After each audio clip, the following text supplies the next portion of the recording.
Operação Casada na direita internacional. Líderes extremistas usam o caso de Joe Biden para levantar dúvidas sobre a capacidade de Lula governar. O presidente brasileiro mantém as críticas ao Banco Central e aos juros altos, mas diz que tem responsabilidade fiscal.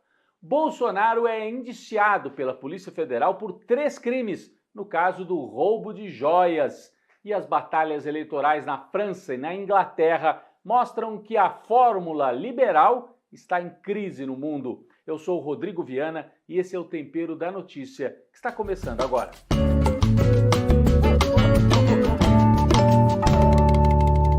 O presidente Lula manteve esta semana as críticas duras a Campos Neto, o presidente bolsonarista do Banco Central. Campos Neto, que tem feito uma batalha política, tem agido como um político bolsonarista, tem dificultado a queda dos juros e com isso trava a economia brasileira, além de se encontrar com as lideranças da oposição bolsonarista.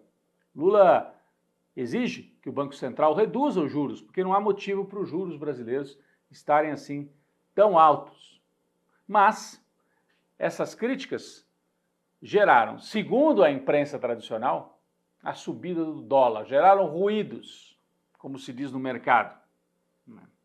Então Lula resolveu corrigir um pouco o tom, mantém as críticas aos juros altos, mantém as críticas ao Campos Neto, mas reafirmou, olha, o governo tem compromisso com a responsabilidade fiscal. O que quer dizer isso? Não gastar demais, se preocupar com as contas, não fazer gastos abusivos. E com isso, acalmou o mercado, o dólar parou de subir. A imprensa tradicional tentou gerar uma crise aí, tentou fabricar uma crise, manchetes seguidas. Nessa linha, olha, Lula fala e o dólar sobe, como se o presidente da República não pudesse falar. As duas coisas aconteceram ao mesmo tempo. O Lula fez críticas ao Banco Central e o dólar subiu. Mas será que tem uma relação de causa e efeito? Olha só, a gente separou aqui os números de várias moedas pelo mundo para comparar. Foi só o real que se desvalorizou em relação ao dólar? Não. Olha aqui, outras moedas, o real está incluído entre dezenas de outras moedas que também se desvalorizaram em relação ao dólar. Por exemplo, o real, nesses últimos meses, caiu 13,3%. A moeda japonesa, o iene, caiu 12,4%, quase a mesma coisa. E o peso argentino, 11,7%. Então, você tem real, iene japonês, peso argentino, caíram no mesmo patamar. E lá não tem o Lula, não tem o Lula no Japão falando, não tem o Lula na Argentina. Então, o que explica a queda das moedas em relação ao dólar? A explicação é a seguinte: os Estados Unidos estão sinalizando que vão subir os juros lá nos Estados Unidos. E com isso, investidores do mundo inteiro têm a tendência de tirar o dinheiro dos outros países e mandar para os Estados Unidos. Se lá vai render mais, eles preferem ficar nos Estados Unidos do que aplicar em outros países. Essa é a explicação. E aí cria-se uma crise, fabrica-se uma crise aqui no Brasil.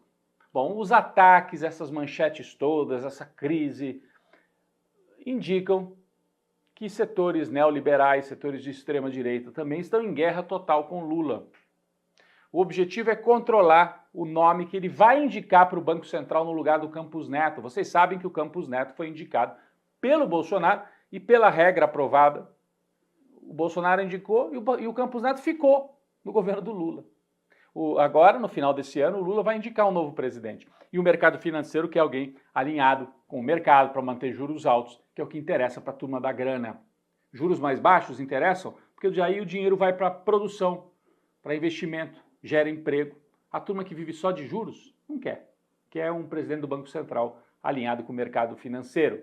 Então os ataques vêm aí na economia e também, olha, surgiram ataques aproveitando a onda do Joe Biden nos Estados Unidos. O Biden mostrou muita fragilidade pela idade, 81 anos, ao participar de um debate nos Estados Unidos. Acontece que a questão verdadeira não é a idade. Tem muita gente de 80, 90 que está com a saúde, com a cabeça muito bem. O Biden tem dificuldades. Um homem mais velho com dificuldades para articular, às vezes, o raciocínio. Aí apareceu Milei, presidente da Argentina, chamando o Lula de dinossauro. Aí aparece o Bolsonaro, na mesma semana, contestando as faculdades mentais de Lula, para tentar jogar nessa confusão. Olha, tem o Biden, o Lula é igual. E não é. O Lula não tem as mesmas características, está com uma saúde, uma vitalidade muito maior. Alguns sites jornalísticos aqui no Brasil entraram nessa, olha aqui, ó, o Poder 360, levantando essa tese, essa hipótese de que Lula enfrenta dificuldades pela questão da idade. É uma tentativa de emparedar o governo, aí não tanto em relação ao programa, às ações, mas em relação à figura mesmo do presidente Luiz Inácio Lula da Silva. É a linha do Steve Bannon, né, que é um dos pensadores aí da direita internacional. Você levanta dúvidas e você mistura verdade com mentira. Isso basta, né? Isso é uma onda que está aí no ar. Trata-se de uma operação política ligada a essa disputa pelo Banco Central e também antecipação da corrida de 2026. Tudo isso acontece no momento em que a família Bolsonaro está cada vez mais enrolada em denúncias. Esta semana, novos indícios da rachadinha praticada por Carluxo, um dos filhos de Jair Bolsonaro, no Rio de Janeiro. Pagamentos feitos em dinheiro vivo, o dinheiro transitando pela conta de um funcionário, ele comprando imóveis, carro, com dinheiro vivo, sem que a renda de vereador justifique. Então, indícios de rachadinha. Mas o mais grave mesmo esta semana, Jair Bolsonaro foi indiciado finalmente pela Polícia Federal no caso do roubo de joias, indiciado por três crimes, peculato, lavagem de dinheiro e organização criminosa. Outros 11 auxiliares de Bolsonaro também foram indiciados pela PF, incluindo ex-ministros como o almirante Bento Albuquerque e Fábio Van Garten, que também é advogado de Bolsonaro. Militares do Exército como Mauro Cid, o pai dele, Mauro Lorena Cid, e Marcelo Câmara, além de Frederico Wassef, o faz-tudo de Bolsonaro, envolvido também nesse caso das joias. Agora, terminou a investigação da Polícia Federal, isso tudo segue para a Procuradoria-Geral da República, que vai denunciar ou não Bolsonaro e os seus auxiliares. A família Bolsonaro tenta, então, manter a ofensiva, enquanto sofre essas derrotas no campo das investigações e da justiça, até porque vai receber no Brasil vários extremistas. Vai acontecer no Balneário Camboriú, em Santa Catarina, o encontro da extrema-direita mundial. Isso também explica por que o Milei resolveu atacar o Lula. O Milei é um dos convidados, presidente argentino, desse encontro que acontece em Santa Catarina. É uma maneira de aquecer esse encontro da extrema-direita. Lula, por sua vez, aposta na economia real. Lançou o Plano Safra em Brasília, valorizando a agricultura familiar, juros mais baixos para a agricultura, isenção de impostos para frango e alguns cortes de carne bovina. É a economia estúpido, parece ser a tese que segue a embalar Lula e o seu governo.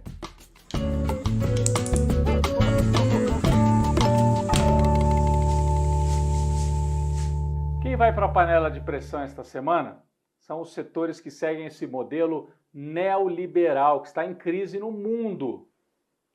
Os resultados eleitorais mostram isso.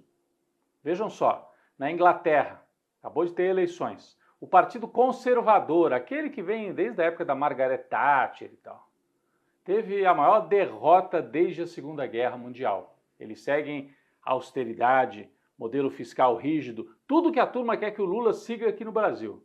Na Inglaterra, isso levou uma derrota acachapante do Partido Conservador. Quem ganhou? Partido Trabalhista, Social-Democrata, uma centro-esquerda, assim, moderada, mas que diz o seguinte: não podemos entregar tudo para o mercado. Tem que ter investimento, tem que ter o Estado organizando a economia. Então, na Inglaterra, mais de 400 cadeiras para o Partido Trabalhista e o modelo liberal derrotado. E na França? Na França, o governo do Macron também sofreu uma grande derrota na eleição. Só que lá, a extrema-direita é que cresceu. Da mesma forma, o Macron queria liberalismo, aquele modelo que vem desde os anos 90, derrotado nas urnas. Quem cresce? A extrema-direita e a esquerda francesa.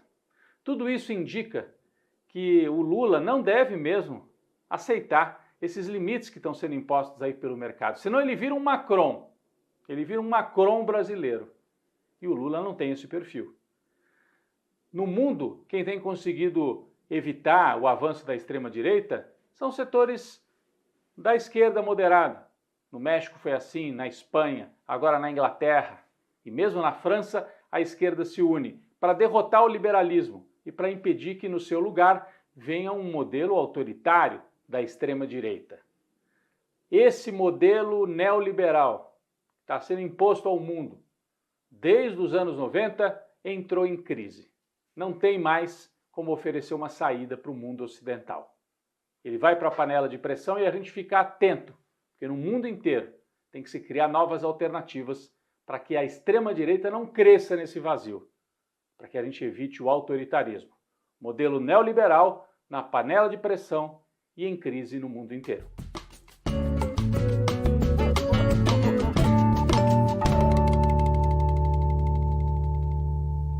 Nosso cafezinho esta semana para o professor Luiz Carlos Bresser Pereira, que completou 90 anos de idade, economista, já foi ministro da Fazenda, né? Já foi do PSDB, depois se afastou dessa linha dos tucanos, dessa linha mais liberal da economia e foi assumindo cada vez mais o papel de um economista que faz o debate na linha desenvolvimentista. Aliás, completou 90 anos e está lançando este livro, O Novo Desenvolvimentismo. O que quer dizer isso? Que o Bresser Pereira é um dos economistas renomados que não aceita essa espécie de consenso que existe entre os economistas de mercado, esses que são entrevistados o tempo todo aí pela imprensa tradicional, que falam assim, tem que diminuir o tamanho do Estado, você tem que privatizar tudo, você tem que controlar os gastos, não pode estourar os gastos, os juros têm que ficar altos. Essa linha neoliberal que desde o Plano Real é dominante e hegemônica no Brasil. O Bresser rompeu com isso. É importante porque ele é uma voz muito escutada, ele é um sujeito que trabalhou junto à elite brasileira e tem um projeto dissonante. Ele se apresenta hoje como um herdeiro do Celso Furtado, um dos maiores pensadores brasileiros no século XX.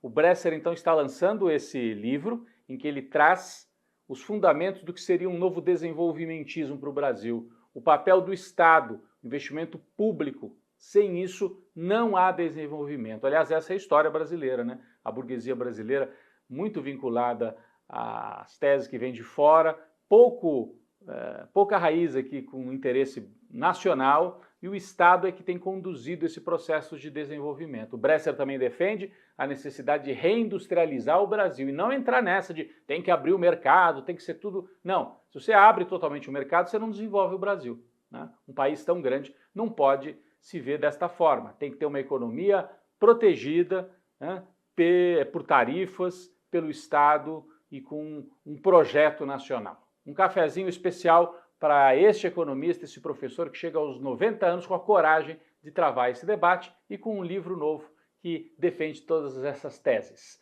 Um cafezinho para Bresser Pereira.